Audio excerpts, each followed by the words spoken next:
pouquinho de assunto, se você não tivesse cachorro como animal de estimação, você tem alguma noção de que outro bicho você teria? Eu não sei, Fábio. Talvez por falta de espaço, eu teria um animal pequeno, né? Eu não tenho grandes espaços. Talvez um chinchila, um gato, animais, né? Mais de pequeno convencionais. porte, na pequeno verdade, porte, né? verdade. Olha, eu gosto demais, assim, de cães, no geral, não só dos meus, obviamente, né? E se eu não tivesse um cachorro, eu teria algum outro tipo de animal que tivesse um comportamento similar ao dos cães. Sim. Por coincidência, essa semana eu descobri um animal que tem um comportamento bem parecido com o do cachorro. Só tem um problema. Calma. Ele é meio grandinho. É um pouco grande? É, meio grandinho. Vamos ver. Vamos dar. Estou ao lado da Luciana Silvano, que além de ser médica veterinária, decidiu em ter um pequeno animalzinho desse como pet. Como que você decidiu? Como surgiu o seu interesse sobre os cavalos, Luciana? Na verdade, meu interesse em cavalos é desde a infância mesmo, né? Minha mãe fala que quando eu tinha 2 anos e meio, eu via cavalo passando e já ficava alucinada, queria montar. E assim, eu monto como fazendo esportes desde os 12 anos de idade, né? Então assim, é um animal que eu sempre tive, sempre gostei. E pelo que eu percebo, a maior parte das pessoas ou gosta ou tem medo de cavalo, não tem muito meio termo, né? Mas em geral, principalmente crianças, se elas têm uma aproximação adequada do cavalo desde pequenininhas, não são levadas para num primeiro momento encontrar um cavalo que já é traumatizado, que tem problema, mas e sim um cavalo que foi educado, que gosta da companhia do ser humano. Em geral, eu acho que toda criança se apaixona, né? O maior problema, assim, é que pelo tamanho as pessoas em geral têm medo deles, mas eles são dóceis, os cavalos são presos, então eles não têm a tendência a ser agressivos. E é quase como um cachorro, só que com suas particularidades, né? Um cachorro maior, tudo, mas ele não é um animal que apresente perigo para as pessoas quando ele tem um manejo adequado, né? Isso aí é o fundamental. E lógico, para você ter um cavalo como pet, você precisa ter o cavalo, né? E um ambiente, você precisa de um espaço, né? Qual a média de espaço que um animal desse requer? Em geral, né, assim, a gente costuma deixar os cavalos em cocheira, né? Uma tradição, vamos dizer assim, entre as pessoas que têm cavalo, mas o ideal para eles, na verdade, é ter um piquete, ter um espaço que eles possam ficar soltos, né?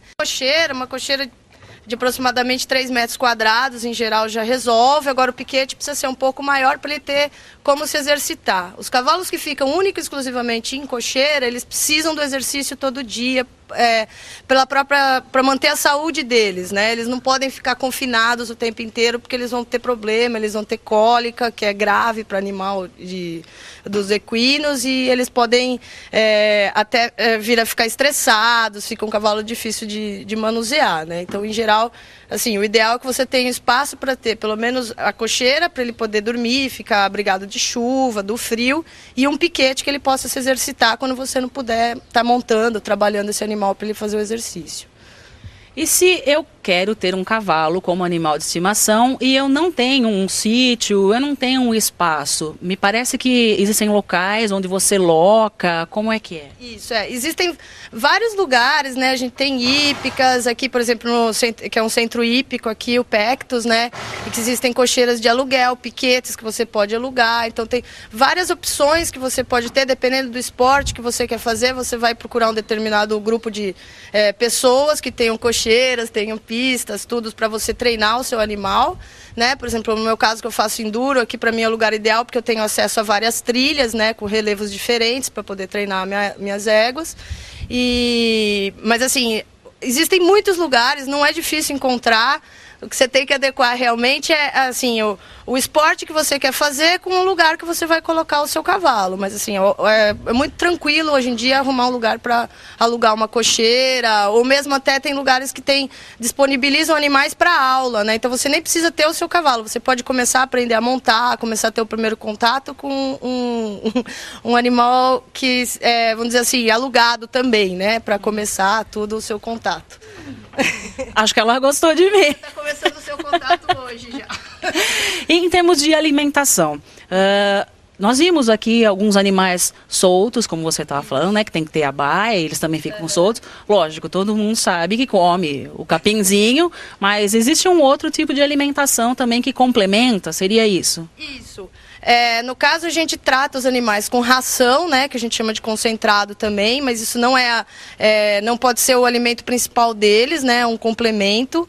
E a principal alimentação para eles vai ser o pasto, e no caso de você não ter o local que tenha um pasto adequado, ou que tenha quantidade de capim suficiente para alimentar, a gente compra o feno, né, que é vamos dizer assim, o capim seco, né, que eles fazem em fardo, e você fornece para o animal 3, 4 vezes por dia, para ele manter se alimentando com a fibra do capim, né, que é o principal para eles, o principal alimento.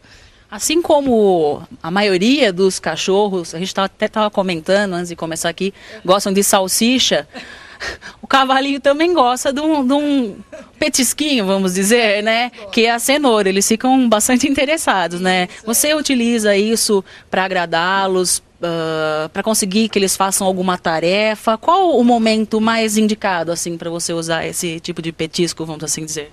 No caso, mais ou menos como funciona com o adestramento de cachorro, quando você está no treinamento dos cavalos, você pode usar esses petiscos como um reforço positivo.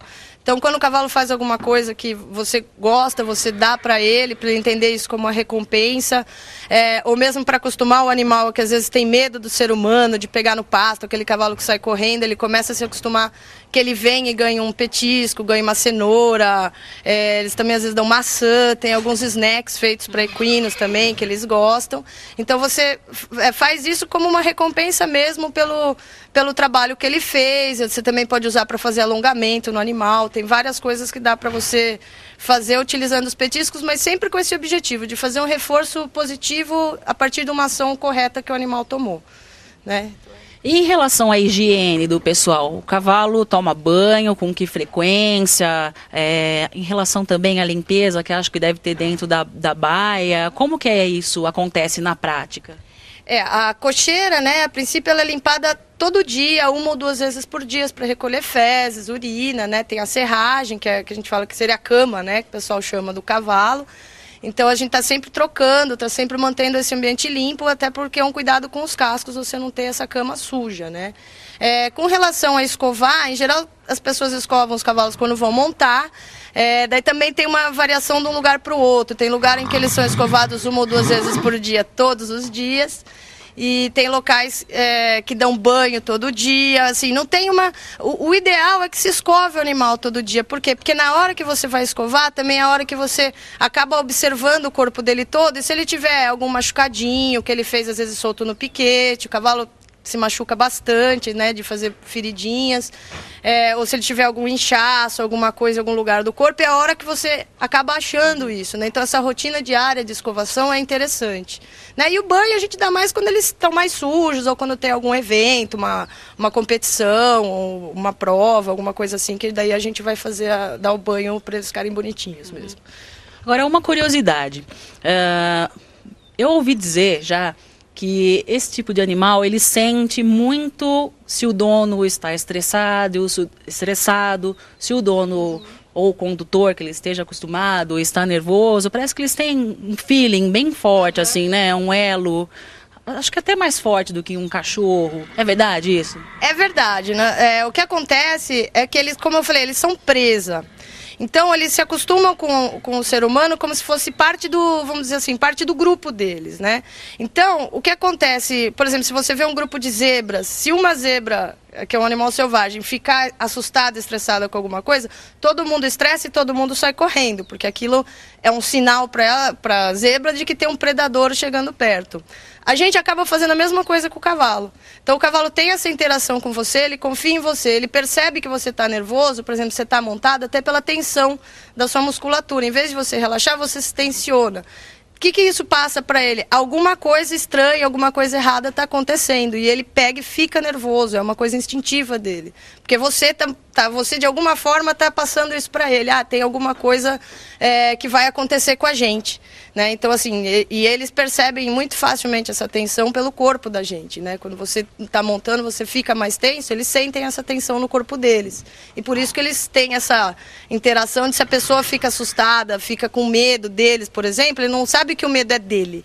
Ele sabe que a pessoa está com medo, está tensa por algum motivo.